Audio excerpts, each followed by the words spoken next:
Close to £9 million of talent may have been sold, and more could soon follow. But Crystal Palace are still being widely tipped. Steve Davis stunned them early on, but before Barnsley could think about building on that lead, Palace's pacey attack had found their feet. Bruce Dyer cleverly found Ray Houghton. And Houghton played a key role in the second. He's running through. 3 other Palace players were offside, according to Barnsley's Danny Wilson. Houghton crossed, and Ian Dowie did the easy pass. The third reminded some of Steve Coppell's incisive sides during his first spell at Selhurst Park. It's Dyer's cross and Dowie's header. 2 transfer-listed players then joined in. It's Richard Shaw who was fouled by Andy Liddell, and Dean Gordon, also available at the right price according to Coppell, who thumps in the penalty. That should have been that, but even with Chris Coleman in defence, the home side looked vulnerable to crosses all afternoon. Adrian Vivash got above Dowie to make it 4-2. And with 25 minutes still left, the remainder of the match wasn't much fun for Palace's new first-team coaches, Ray Lewington and Peter Nicholas. It got even worse when Liddell glanced in another header. A winning but unconvincing start. Martin O'Neill won his first battle at Norwich by keeping the first-team squad together.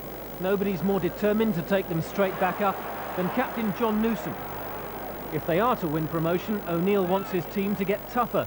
Early in the second half, new boy Danny Mills was too physical, with Luton's Graham Alexander. Buncho Genshev signed from Ipswich equalised. But Newsom and Norwich soon re-established their lead. And it was left to Neil Adams, the pinpoint provider for both those corner kicks for Newsom, to round things off. Adams is spot on again from 25 yards out to make sure Norwich, second favourites at 6-1, were off and running. Luton Town's new manager, Terry Wesley, is already looking to sign a defender. So unhappy was he at the way his side opened their campaign.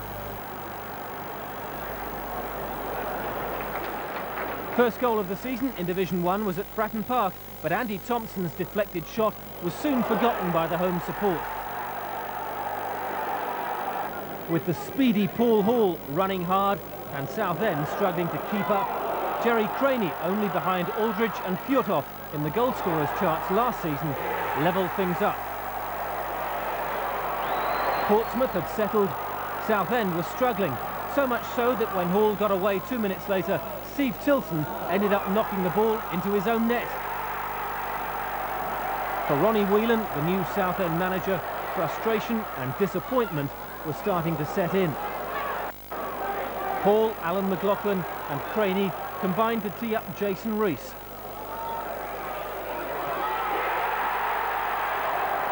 It was 4-1 not long after when the unstoppable Hall wriggled through again and did superbly to pick out Craney's forward run.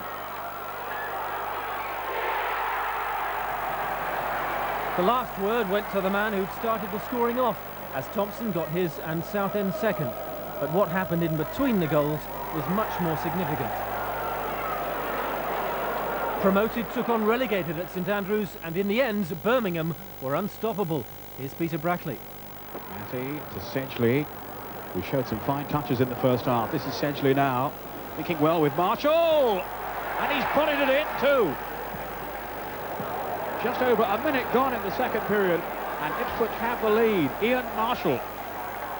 Interesting combination at the back. Walk 38, Vaughan half his age. I'm sure Vaughan learning a lot from the old maestro. Poole with the cross. It's not a bad one either. Really had the keeper stretching, and Tate is there.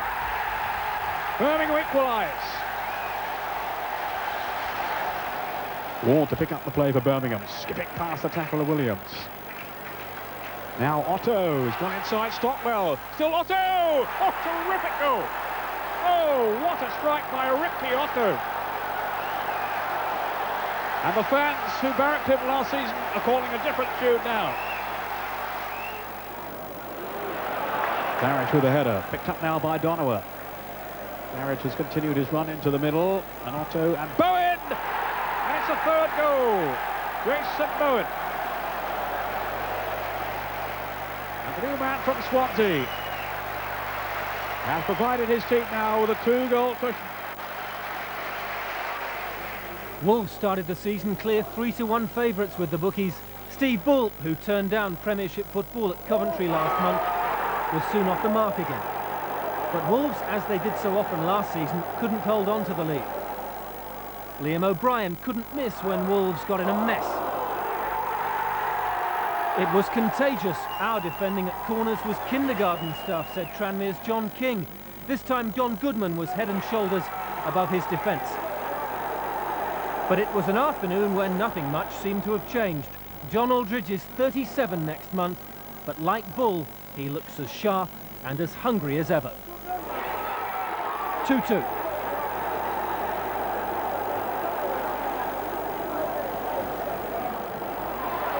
Back in Division 1, Huddersfield came down with a big bump at Oldham. We were nervous and apprehensive, said new manager Brian Horton. Mark Brennan was Oldham's man to make the most of it. Just past the hour, Brennan doubled the damage with a brilliant free kick. After that, Oldham were able to indulge themselves, and the biggest win of the weekend in Division 1 was wrapped up by Lee Richardson's nicely taken goal.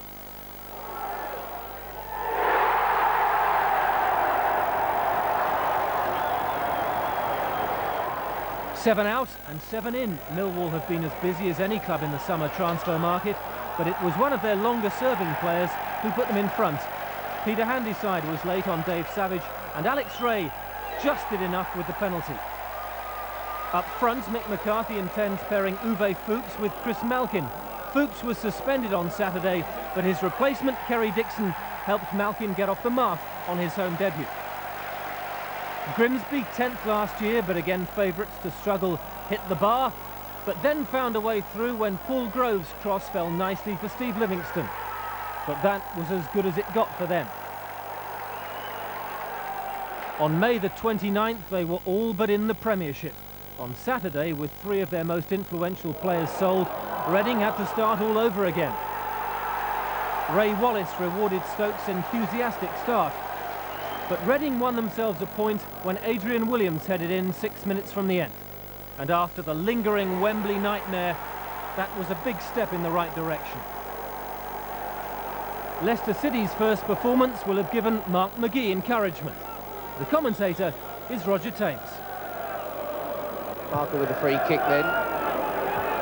Ball is back there. Agnew dispossessed by Lawrence. Charged down there by Bracewell. What a great strike and what a great goal for the new boy, Corica. Leicester, out of nowhere, have grabbed the lead and the initiative. Agnew's corner knocked in towards Angel. Not cleared by Willis, but he got away with it. Kubicki. Poole has come deep for it. Half away. Agnew. Goal for Sunderland. 1-1. Leicester on the break. Robbins through the middle. Joachim trying to get round the back of Scott and succeeding. Early ball in for Robbins. Needed the touch and he got it in there and he scored. It's 2-1 Leicester. Mark Robbins.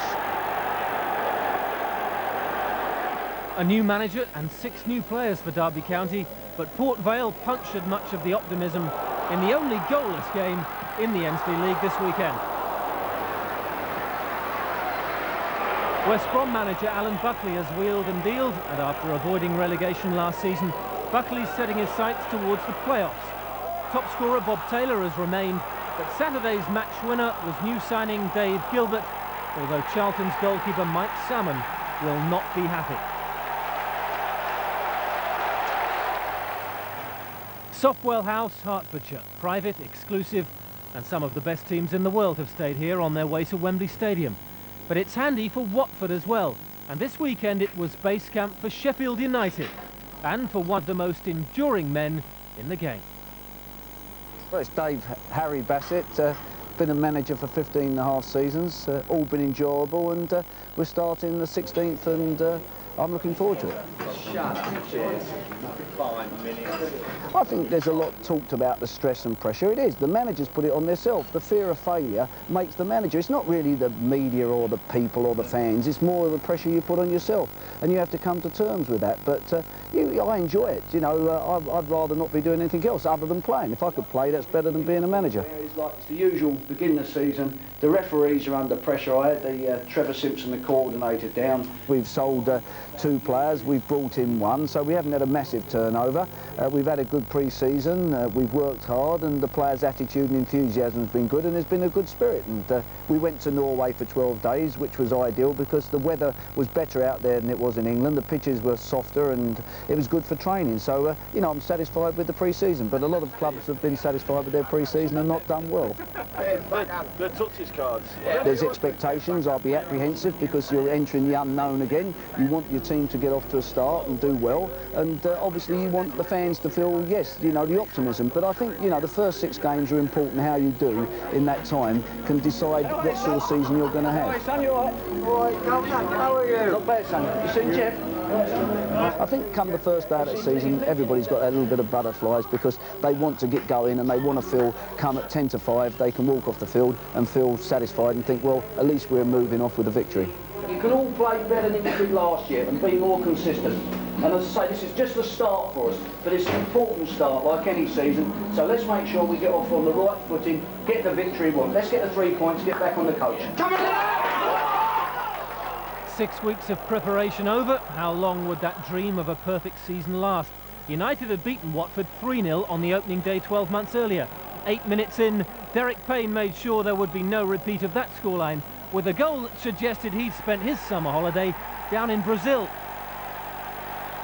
Bassett kept his giant striker Jostein Flo on the bench and gave a full debut to youngster Rob Scott.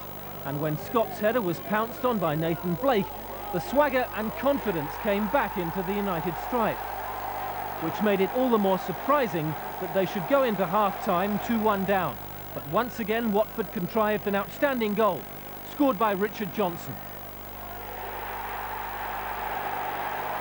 It's no good feeling sorry for yourself when you got back to 1-0, oh, we're going to win it. Now it's 2-1. You've got to get yourself back. The chances are there. We should have scored from 2 corners. Viet, you should have scored from the corner with your header, back across the goal, and then roll back.